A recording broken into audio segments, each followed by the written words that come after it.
سارے ہی پیار کرنے والے. فرماتے میں جب اعتکاف کرتا تھا تو میں بستان سے دور نکل جاتا تھا جہاں کوئی مجھے جاننے والا نہ ہو.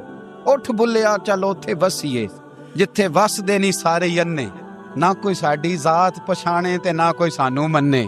چل ادھر چلے. اٹھ بلیا چلو تھے وسیے جتھے وس دینی سارے ہی اننے, نہ کوئی ساڈی ذات پچھانے تے نہ کوئی سانو. اتنا شوق ہے سلوٹ کرانے کا, اتنا شوق ہے تعارف کرانے کا, اتنا شوق ہے اپنا بتانے کا, تو یہ چیز غلبہ کر جاتی ہے. پھر نام رہ جاتا ہے, روح نہیں رہتی. پھر وجود رہ جاتا ہے, پھر باطن کی کیفیت نہیں رہتی. خدا را اپنے آپ کو بے چین نہ کرو, بے قرار نہ کرو, بے سکون نہ کرو. رب کی یاد میں آ جاؤ, درود و سلام میں آ جاؤ, نعت کے حسن میں آؤ, تلاوت کی دنیا میں آؤ, سجدوں کے نور میں آؤ. آؤ کبھی کھول کے دل مسجد کی صفائیاں کریں.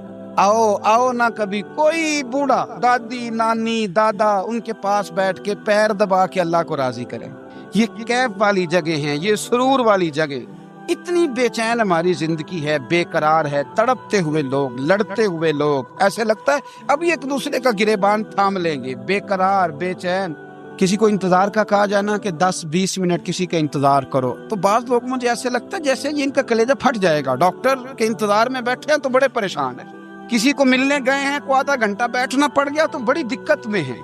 اپنے آپ کو سکون دیں. آپ یقین کریں بڑا مزہ آتا ہے کبھی کسی کا انتظار کرنا پڑے تو 2-4 تسبیح درود شریف پڑھی جاتی ہے.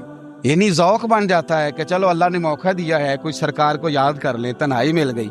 ہمارا مزاج جس سختی کا شکار ہے وہ سختی آہستہ آہستہ ہمیں زیادہ آزمائش میں ڈال دے. تو میرے بھائی زندگی میں اطمینان حسن ہے, اور وہ سب سے زیادہ اللہ کی یاد میں ملتا ہے. وہ سب سے زیادہ رب کریم کے ذکر میں. سب سے زیادہ جو چاہتا ہے نا دل ٹھنڈا رہے, زبان میٹھی رہے, وہ مدینے والے محبوب پہ درود و سلام پڑھا کرے, وہ حضور پہ درود و سلام پڑھا کرے. زبان میٹھی رہے گی. میرا ذاتی تجربہ ہے کہ جو آدمی اپنے اخلاق سنوارنا چاہے وہ حضور پہ درود شریف پڑھے.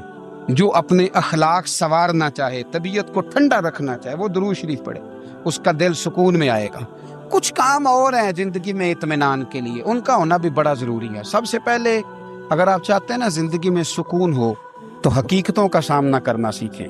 آپ جو ہیں وہ رہنا سیکھیں, جو آپ نہیں ہیں وہ بننے کی کوشش نہ کریں. حقیقت کا سامنا کرو گے تو زندگی اطمینان میں آ جائے.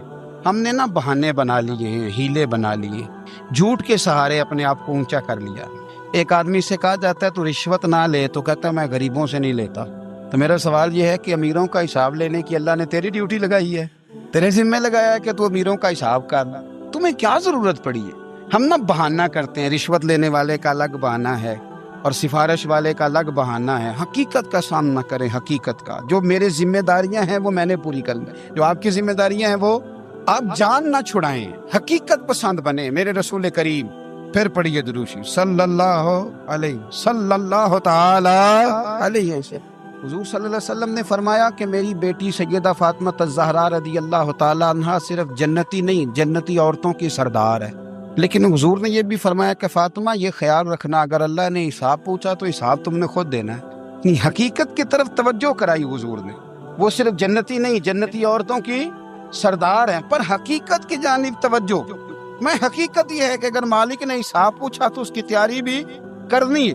دیکھیں نا ہمیں کچھ یقین نہیں, اللہ معاف کرے کہ ہمارا حساب کیسا ہوگا, لیکن کتنے آزاد ہیں. یعنی بڑی دلیری سے بندے کہتے ہیں فجر نہیں پڑھتا جی, 3 پڑھتا ہوں جی, شاہ رہ جاتی ہے جی, کپڑے صاف, بڑی دلیری سے. اور سیدہ فاطمہ الزہرا نے ساری رات مصلی آباد رکھا ہے, حالانکہ انہیں یقین تھا کہ رب مجھے بغیر حساب کتاب جنت دے گا. حقیقت کا سامنا کریں. جو حقوق آپ کے ہیں وہ آپ نے ادا کرنے ہیں, جو ذمہ داریاں ہیں وہ ذمہ داریاں ہیں. دیکھیں نا حضرت موسیٰ کلیم اللہ علیہ السلام کے پاس اسرائیل روح نکالنے آئے تو حضرت موسیٰ نے تھپڑ مارا, آنکھ نکال دی, واپس گئے. اللہ انہوں نے تو جلال فرمایا ہے, کہا موسیٰ علیہ السلام سے کہیے کہ بیل کی پشت پر ہاتھ رکھیں, جتنے بال ان کے دستے مبارک کے نیچے آئیں گے اتنے 1000 سال ان کی عمر بڑھا دی جائے گی. یعنی میرے کان میں کوئی بتا دے کہ جناب 60 سال بڑھ گئی, کیا آپ کے کان میں کوئی کہہ دے تو خوشی ہوتی ہے کہ نہیں؟ لیکن یہ حقیقت پسندی نہیں, اس لیے کہ 60 بھی گزر جائیں گے, 70 بھی, یہ حقیقت نہیں. حضرت موسیٰ کلیم, چلے میں مثال دیتا ہوں, سمجھ لے 10 بال، حالانکہ بہت زیادہ آتے ہوں گے، 10 بال اگر حضرت موسیٰ کے ہاتھ کے نیچے آئے تو 10,000 سال تو عمر بڑھ گئی نا. 10 یعنی 10 سال نہیں، 10 100 نہیں، 10 بہت زیادہ تھی نا. تو حضرت موسیٰ کلیم اللہ علیہ السلام سے آ کے عرض کیا گیا حضور بیل کی پشت پر ہاتھ رکھیں، جتنے آپ کے ہاتھ کے نیچے بال آئیں گے اتنے 1000 سال عمر بڑھ جائے گی. تو حضرت موسیٰ نے حقیقت پسندی والی بات کی. فرمایا پھر کیا ہوگا؟ 10,000 سال کے بعد پھر کیا ہوگا؟ کہ حضور جانا تو پھر بھی ہے. فرمایا پھر ابھی چلتے. اگر جانا ہے نا، جانا ہے تو پھر، اگر جانا ہے تو پھر ابھی. اور سجنوں اگر نماز پڑھنی ہے تو ابھی کیوں نہیں؟ اگر داڑھی رکھنی ہے تو پھر رمضان کا انتظار کیوں کریں؟ ابھی کیوں نہیں؟ اگر سچ بولنا ہے تو پھر، اگر رزق حلال کھانا ہے تو پھر انتظار کہے گا. حقیقت ہوتی ہے، بہانہ ہوتا ہے. حقیقت چھپ نہیں سکتی بناوٹ کے اصولوں سے، کیونکہ خوشبو آ نہیں سکتی کبھی کاغذ کے پھولوں سے. یہ بات یاد رکھیں. اگر جانا ہے تو حضرت کلیم فرمانے لگے پھر 10,000 سال کے بعد بھی جانا ہے تو آج بھی ہمیں بے قراری زندگی میں اس لیے کہ ہم حقیقت پسند نہیں. ہم بہانوں میں، ہم ہواؤں میں جیتے ہیں، ہواؤں میں، خیالات میں زندگی گزارتے ہیں. بڑا ٹائم پڑا ہے. مثلاً کتنا میرے رسول کریم صلی اللہ تعالی علیہ وآلہ وسلم نے ایک دن صحابہ سے فرمایا تمہیں حیا نہیں آتی؟ حضور کیا ہوا؟ فرمایا وہ والے مکان بناتے ہو جن میں تم رہ نہیں سکتے، وہ والا مال جمع کرتے ہو جو کھا نہیں سکتے، حیا نہیں آتی؟ عرض کی حضور حکم کریں. تو محبوب فرمانے لگے جوتے کا ایک تسمہ بند کرتا ہوں تو سوچتا ہوں دوسرا بند کرنے سے پہلے موت آ جائے گی. ایک سانس اندر جاتی ہے تو دوسرا آنے سے پہلے میں یاد کرتا ہوں کہ مجھے دنیا سے جانا ہے. تمہیں حیا نہیں آتی؟ وہ مکان بناتے ہو جن میں رہ ہی نہیں سکتے، وہ مال جمع کرتے ہو جو کھا. حقیقت پسند نہیں بھائی. ہم بہت سارے لوگ ہیں بڑی باتیں سناتے، بڑی، میں کہتا ہوں اصل میں نا زیادہ باتیں سنا کے نا بیچارہ اپنے آپ کو مطمئن کرنا چاہتا. اصل بات یہ ہے کہ اندر سے نا ہلا ہوا ہے، کچھ بھی نہیں. بڑا زیادہ ہنستا ہے اور مجھے لگتا ہے کہ کوئی گہرا زخم چھپا رہا. اس لیے ملمہ سازی، حقیقت پسند بنو، حقیقت پسند. یاد رکھنا من ترک صلاۃ متعمدا فقد کفر. میرے رسول نے حقیقت بیان کی. فرمایا جس نے ایک نماز بھی جان بوجھ کے چھوڑی اس نے رب کے رب ہونے کا انکار کیا، اس نے کفران نعمت کیا. یہ حقیقت ہے، کوئی کلیریفیکیشن نہیں، کوئی وضاحت نہیں. جو نماز نہیں پڑھتا جھوٹ بولتا ہے، غلط بیانی کرتا ہے. جو شخص رزق حرام کما کے کہتا ہے کہ اس کے بغیر گزارا نہیں چلتا وہ جھوٹ بولتا ہے. اس لیے کہ رب فرماتا ہے جب تجھے پیدا کیا ہے تو تیرا رزق میرے ذمہ ہے. اللہ فرماتا ہے کہ لا یکلف اللہ نفسا الا وسعها، میں کسی پر وہ بوجھ نہیں ڈالتا جو اٹھا نہ سکے. نماز فرض کیا اس کا مطلب ہے ہم پڑھنے کے قابل ہیں. اس نے ہمارے ذمہ داریاں لگائی ہیں تو مطلب یہ ہے کہ ہم ذمہ داریاں ادا کرنے کے قابل ہیں. ورنہ وہ کہتا ہے میں وہ بوجھ ڈالتا ہی نہیں جو تجھ سے اٹھایا نہ جائے. اگر چاہتے ہو کہ زندگی میں اطمینان ملے تو خدا را حقیقت پسندوں والی زندگی گزارو. یہ فضاؤں میں زندہ رہنا، ہواؤں میں. اللہ بڑا معاف کرنے والا ہے، اللہ بڑا کریم ہے، معاف کر دے گا. تو بھئی یہ بات صحابہ کو بھی پتا تھی، یہ اہل بیت کو بھی خبر تھی. تو وہ تو ایک ایک بات کا لحاظ کرتے تھے. یہ غوث اعظم کو بھی پتا تھی، یہ ان کے والد کو بھی پتا تھی جنہوں نے کسی کا ایک سیب کھا لیا تھا تو 12 سال اس کے گھر میں نوکری کرتے رہے. انہیں نہیں پتا تھا اللہ بڑا کریم ہے، معاف کر دے گا، ایک سیب ہی ہے نا. تو حقیقت پسندی آپ کو سکون دے گی. اور اگر آپ نے اپنے آپ کو غیر مطمئن کیا ہوا ہے، بات کچھ اور ہے اور آپ نے اپنے آپ کو ڈال کسی اور طرف لیا ہے تو پھر آپ کو سکون مل سکتا. سکون حقیقت پسندی میں، اصل میں سکون ہوتا ہے، اداکاری میں سکون نہیں ہوتا. تیسری بات سنیں، اگر آپ چاہتے ہیں زندگی میں مطمئن رہیں تو دنیا داروں سے امیدیں توڑ دیں، اللہ اور اس کے رسول سے امید وابستہ کریں، اولیاء اللہ سے امیدیں وابستہ کریں، صحابہ اور اہل بیت سے امیدیں، اللہ اور اللہ والوں سے امیدیں، دنیا داروں سے امیدیں. آپ کو پتہ ہے دنیا دار کی تباہی کب ہوتی ہے؟ جب انہیں خوش آمدی مل جاتا. چودھری کا بیڑا اس وقت غرق ہوتا ہے جب اسے چودھری کہنے والے زیادہ ہو جاتے ہیں. سیٹھ صاحب اور نواب صاحب بیچارے تباہ تب ہوتے ہیں بھولے پن میں، جب ان کے دائیں بائیں ریلا ہوتا ہے سیٹھ صاحب کہنے کا. لوگ انہیں کھانا چاہتے ہیں، پیار ان کا نہیں ہوتا، ان کی جیب کا ہوتا ہے. محبت ان سے نہیں ہوتی، ان کی کرسی سے ہوتی ہے. ضروریات کا پیار ہوتا ہے، تباہ کر دیا جاتا ہے. ہماری ساری توقعات دنیا داروں سے وابستہ ہو گئی ہیں. ناراض نہ ہونا، پیروں نے، مولویوں نے، درویشوں نے، انہوں نے بھی سیٹ رکھے ہوئے جلسوں کی صدارت کرانے کے لیے. یعنی مذہبی جلسہ ہے، اس میں بہت زبردست پڑھے لکھے صاحب تقویٰ عالم کا خطاب ہے، اور کی صدارت وہ بندہ کر رہا ہے جس نے عشاء کی نماز بھی نہیں پڑھی. وہ بندہ صدارت کر رہا ہے، کیوں؟ اس لیے کہ اس نے لاکھ روپیہ دیا محفل میں۔ خدا را دنیا داروں سے امیدیں چھوڑ دیں ورنہ آپ کمزور پڑ جائیں گے، آپ کی امیدیں ٹوٹیں گی۔ کتنا کمزور ہے وہ شخص دو چار ہزار کے لیے کسی بندے کی چاپلوسی کرتا ہے، اس کے پیچھے بھاگتا ہے، خوش آمدیں کرتا ہے تھوڑے سے نوٹوں کے لیے۔ دکھ سکھ میں کام آئے گا اس کام کے لیے۔ میرے رسول کریم علیہ السلام نے فرمایا، جس نے بندوں کو راضی کرتے کرتے رب کو ناراض کر دیا، اس کی دنیا بھی گئی اور آخرت بھی گئی۔ اور فرمایا جس نے بندوں کی پرواہ نہیں کی، اللہ کو راضی کیا، فرمایا اگر رب راضی ہو گیا تو لوگوں کے دلوں میں بھی محبت پیدا فرما دے گا۔ کیا ضرورت ہے خوش آمد کرنا دنیا داروں کی، سیٹوں کی، نوابوں کی، چاپلو۔ اور میں آپ کو ایک بات بتاؤں، ہوتا پتہ کیا ہے، یہ جو حب جا اور حب با ہوتی ہے نا، اس سے پیٹ نہیں بھرتا۔ آپ کو اگر خوش آمد کرنی ہے تو پھر آپ کو ساری زندگی کرنی ہے۔ پھر ان کو بھی پتہ ہوتا ہے کہ تعلق کس بنیاد پر ہے، اس میں کبھی بھی خلوص پیدا نہیں ہوتا۔ آپ بے چین رہتے ہیں، بے قرار رہتے ہیں، آپ کو تکلیف رہتی ہے ہمیشہ۔ کبھی بھی دنیا داروں سے امیدیں وابستہ نہ کریں۔ ایک بات سنیں بڑی شاندار، امام غزالی نے لکھی ہے۔ امام غزالی فرماتے ہیں کہ ہارون الرشید نہ حج کر کے واپس آیا بغداد میں، تو کونے میں حضرت بہلول دانا بیٹھے تھے۔ رش بہت تھا، مجمع بڑا تھا۔ حضرت بہلول دانا بھی سڑک کے کنارے بیٹھے تھے، تو سپاہی کہنے لگے یہاں سے اٹھ جاؤ۔ فرمانے لگے ہارون الرشید کی زمین نہیں، زمین میرے رب کی ہے، میں کیوں اٹھوں؟ وہ قریب سے گزرا تو سلام لی، تو آپ نے اس کا پروٹوکول دیکھا تو فرمانے لگے ہارون رشید تجھ سے تگڑے تگڑے موٹے موٹے پروٹوکول میں نے لوگوں کے دیکھے ہیں، اور یہ جو تیرے دائیں بائیں آج تیرے نعرے لگا رہے ہیں، یہ پہلے ان لوگوں کے نعرے لگایا کرتے تھے، اور تھوڑا وقت گزرنے دے، جو تیرے بعد آئے گا نا، یہ سارے پھر ان کے نعرے بھی لگائیں گے۔ تو جھوٹ کی دنیا میں زندہ ہے، ان سے تو نے امیدیں وابستہ کی ہیں، یہ کل اس کے نعرے لگائیں گے۔ اس کے دل پہ بڑا اثر ہوا، گھوڑے سے اتر آیا، آگے کہنے لگا حضور آپ نے مجھے بڑی اچھی نصیحت کی ہے، میرا دل بڑا ٹھنڈا ہوا ہے، میں نے سنا ہے آپ مقروض ہیں، کچھ لوگوں کا قرض، تو مجھے کوئی حکم ہی کر دیں۔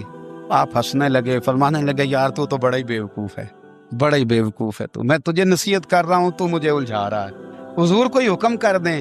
کیا خوبصورت انداز ہے رب کریم کے بندوں کا۔ حضرت بہلول دانا فرمانے لگے تیرا رب کون ہے؟ کہا اللہ۔ تو فرمایا میرا کون ہے؟ کہا اللہ۔ فرمانے لگے یہ تو نہیں نہ ہو سکتا کہ اللہ ہارون رشید کو دیتا رہے اور بہلول دانا کو بھول ہی جائے، یہ تو نہیں نہ ہو سکتا کہ ہارون رشید کو دیتا رہے اور بہلول دانا کو بھول جائے۔ فرمایا اس کا دل، اس کا ارادہ ہوا، ارادہ قدرت ہوا کہ بہلول مقروض رہنا چاہیے، تو اگر رب مجھے رکھنا چاہتا ہے، دکھ قبول محمد بخشا، راضی رہن پیارے، اگر وہ چاہتا ہے میں مقروض رہوں تو میں بھی چاہتا ہوں کہ میں مقروض ہی رہوں، یہ تو نہیں نہ ہو سکتا کہ تجھے دے اور مجھے نہ دے۔ فرمایا میری تجھ سے کوئی امید نہیں، مجھے جب بھی دے گا میرا رب بھی دے گا، اور وہ دے گا تو پھر انشاءاللہ خزانے کھول کے دے گا۔ دنیا داروں سے امیدیں وابستہ کرنا، لوگوں کے پیچھے، یہ چھوڑ دیں، آپ بے چین رہیں گے، بے قرار رہیں گے۔ اللہ والوں سے ضرور امیدیں وابستہ کریں، اس لیے کہ ان کے پاس جو کچھ ہوتا ہے وہ دراصل رب کا ہی ہوتا ہے، لیکن سیٹھوں سے، نوابوں سے، سیاستدانوں سے باز آ جائیں، ہماری بڑی امیدیں وابستہ ہیں۔ میں اکثر کہتا ہوں جتنے پھیرے نوکری کے لیے دنیا دار کے دروازے پہ لگائے ہیں نا، اس سے کم دفعہ مسجد میں نفل پڑے ہوتے تو رب اتنی بڑی مہربانی فرما دیتا۔ تیسری بات یہ یاد رکھیں، اگر سکون لینا چاہتے ہیں نا، اگر سکون لینا چاہتے ہو نا، تو لوگوں کو ڈسکس کرنا بند کر دو۔ کس کو اللہ نے کتنے پیسے دیے ہیں وہ جانے اور اللہ جانے، کس کو اللہ نے کتنی گاڑیاں دی ہیں وہ جانے، اور لوگوں کو ڈسکس کرنا۔ جی یعنی میں ایک جگہ بیٹھا تھا تو ایک صاحب گاڑی والا گزرا، گاڑی میں بیٹھ کے، اس کا پڑوسی تھا، کہندا ہے منہ ہے کار والا، میں کہ وہ تے ہے تاں ہی بیٹھا ہے، تے ہن میں کہ او سمجھانا سی نا انہوں، میں کہ توں تے میں حساب لائیے بھی ساڈے کول کوئی نہیں، وہ تے ہے، دیکھیں نا اللہ نے اسے دی ہے نا، تو اللہ نے چاہا نا وہ کار میں بیٹھے، تو اس نے پھٹے پہ بیٹھ کے یہ تبصرہ کیا کہ منہ ہے کار والا، میں کہ ابھی وہ تے ہے تاں کار ہے۔ اب مجھے تجھے اندازہ لگانا چاہیے کہ ہم کیا یہ بحث ہے، یعنی اللہ کو چاہیے تھا معاذ اللہ کے پہلے تم سے پوچھتا کہ اسے کار دینی ہے کہ نہیں، کیا مطلب فضول بحث ہے۔ وہ چیز ہمیں اتنا تنگ کرتی ہے، اتنی تکلیف دیتی ہے کہ آپ یقین کریں سارا دن اسی کو ڈسکس کرتے ہیں، سارا دن اس کے پاس گاڑی ہے، اس کے پاس کار ہے، فلانے کا پیسہ 1 نمبر ہے، فلانے کا 2 نمبر ہے، فلانے کا 6 نمبر ہے۔ اصل بات کے اندر حسد ہے، اس کو نکالو۔ ایک بات کہنے لگا ہوں، اسے یاد رکھنا، میرے اعلیٰ حضرت رحمۃ اللہ علیہ فرمایا کرتے، حسد کرنے والا بندوں پر اعتراض نہیں کرتا، اللہ پر اعتراض کرتا۔ وہ کہتا ہے اللہ اسے کیوں دیا ہے، اتنا کیوں دیا ہے، معاذ اللہ وہ اللہ کی تقسیم پر اعتراض کرتا۔ حسد کرتے ہو بے چین رہو گے، حسد آپ کے دل کو تڑپا کے رکھ دے گا، چھوڑے اللہ بڑا کریم ہے، جس کو جہاں چاہتا ہے وہاں بٹھا دیتا ہے۔ آپ قطعاً اس بحث میں نہ پڑے کہ اللہ نے کس کو کتنا دیا ہے، کب دیا ہے، کیوں دیا ہے، وہ بڑا بے نیاز ہے۔